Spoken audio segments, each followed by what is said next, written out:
Have you ever stared at one of your plants and thought to yourself, well, that's it. This one is definitely done for. There's no saving it now?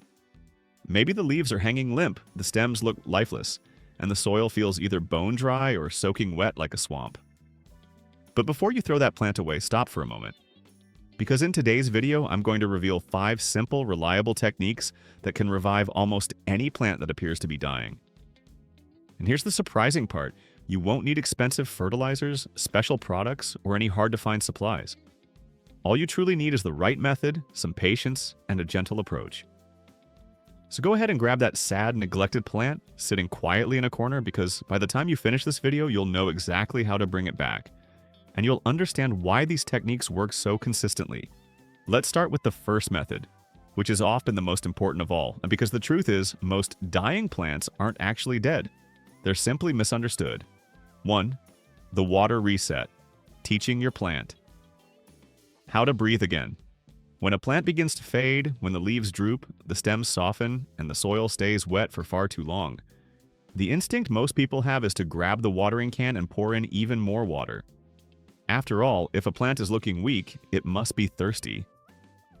Right?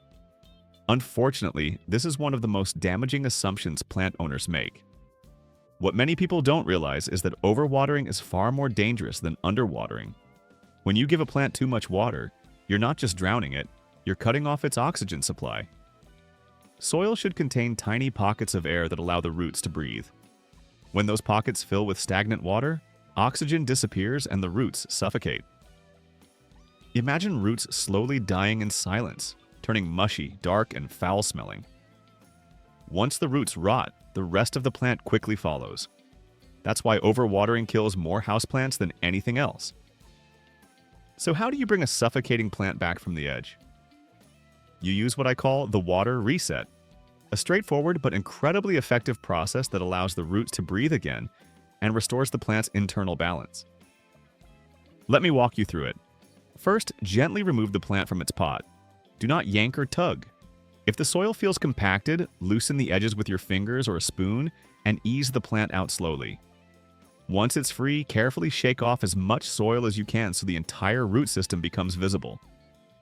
What you see may surprise you. Some roots will look healthy and firm, while others may be soft, blackened, or smell rotten.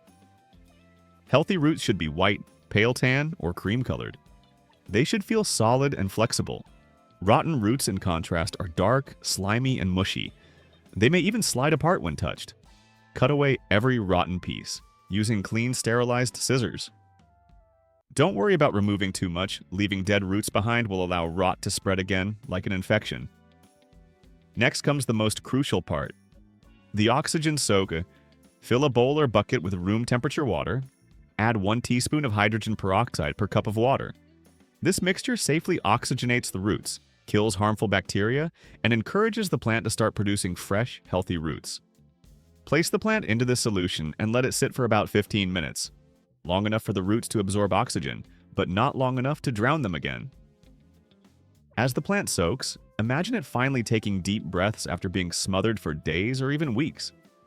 Once the soak is done, remove the plant and set it on a towel for about an hour. This gives excess moisture time to evaporate and prevents immediate rot when you repot it. Now here's where many people make another mistake: putting the plant back into the same old soil. That soil is compacted, contaminated, and part of the problem. Reusing it would undo everything you just fixed. Instead, prepare a fresh, airy, well-draining mix. Depending on the plant species, you can add perlite, pumice, coarse sand, bark, or small stones. The goal is simple. Water should flow through the soil easily, not sit around the roots. Place the plant back into its pot, fill around it with the fresh mix, and gently press the soil just enough so the plant stays upright. Do not water right away. Give the roots a day to recover before offering a light drink. Within a few days, subtle signs of recovery will begin to appear. The leaves may stop drooping, the stems become firmer, and the plant starts regaining its natural color. After a week or two, you might even see brand new growth, a clear sign that your plant is officially on its way back to health. It's a transformative process, almost like watching your plant take its first real breath again after weeks of struggling underwater. You'll be stunned by how effective this water reset can be. Even plants that look completely hopeless, wilted, yellow, limp, often bounce back with this single method. The key is giving the roots oxygen, space, and time to heal. So the next time you see a plant collapsing, don't panic. Don't drown it in more water. Pause, check the roots, and give it that essential reset. You might just witness one of the most satisfying plant recoveries ever, right at home. 2. The leaf revival, restoring your plant's energy through pruning and cleaning. Leaves are the windows into a plant's health. They reflect everything the plant is feeling. When they curl, sag, or start turning yellow, they're sending a quiet message. Something is wrong. Many plant owners get anxious when they see this, but the real solution isn't stress. It's strategic care.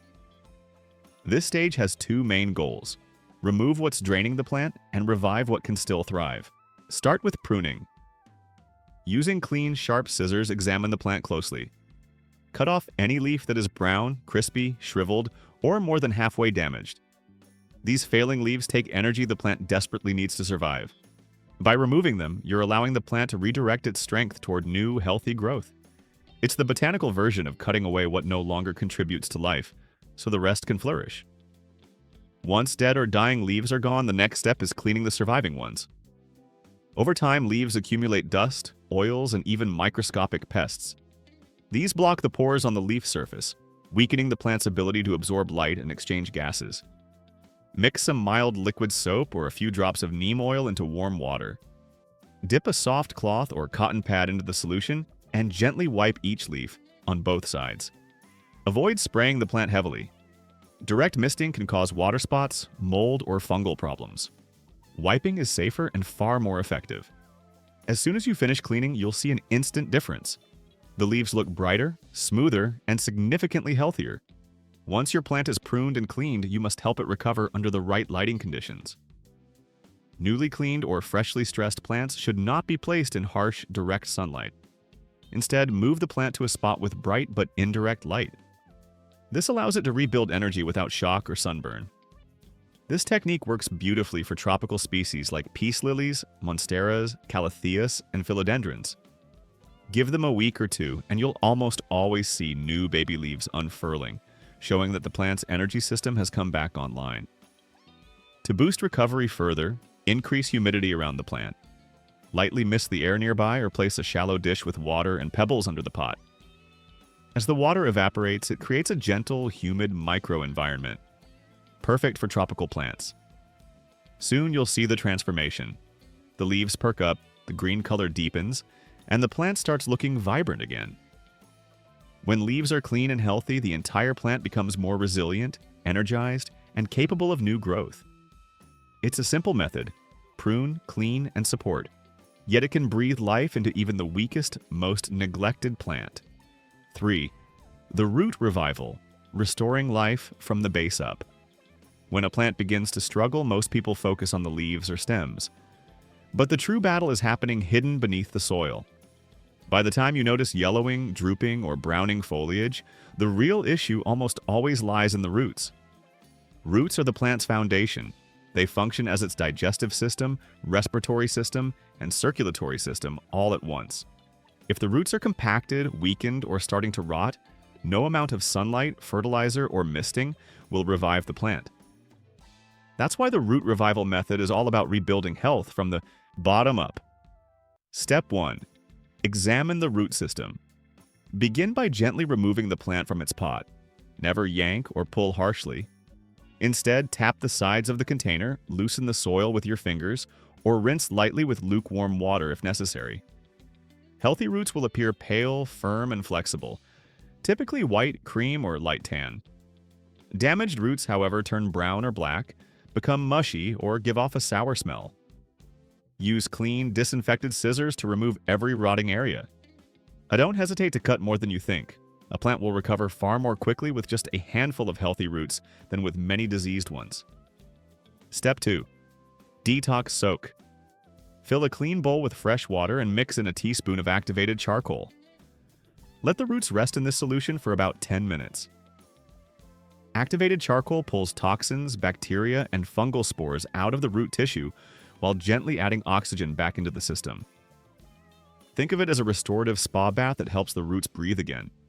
Once finished, place the plant on a towel and allow the roots to air dry for 30 to 60 minutes. Slight dampness is ideal, on just no dripping water. This drying period helps seal small cuts and minimizes the chance of reinfection after repotting. Step 3. Repot with fresh soil. Choose a clean, airy, well-draining soil designed for your plant's needs. Cacti and succulents, a gritty, sandy mix.